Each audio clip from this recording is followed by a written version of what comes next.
Every time he went on a mission, he only brought one bullet, and every time, he almost never missed. But this time, the target was on a speeding high-speed train, a full 2 kilometers away, and the speed reached 500 kilometers per hour. To ensure the hit, Jack licked his fingers to feel the airflow and soon locked the target accurately. But when he was about to pull the trigger, a little girl suddenly broke into the beam. He immediately changed the angle without hesitation. The moment the train entered the tunnel, the bullet had been fired and the mission was completed. Later, his friend showed him the killing video and praised him for shooting like an art. But Jack didn't feel much sense of accomplishment.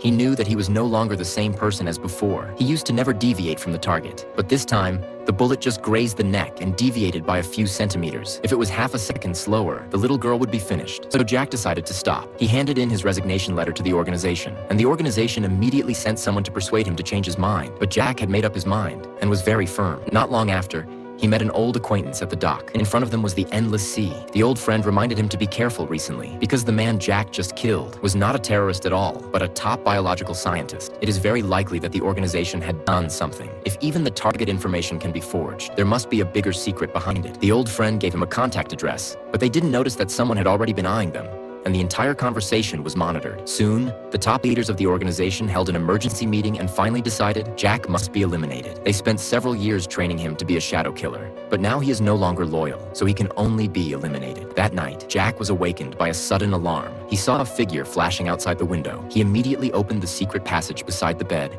slipped into the cellar, and picked up the weapon he had prepared long ago. At the same time, he called his old friend, but before he could finish his words, a scream came from the other end of the phone. At this moment, the elite killers had surrounded him. Jack had no choice but to fight to the end and break out of the siege.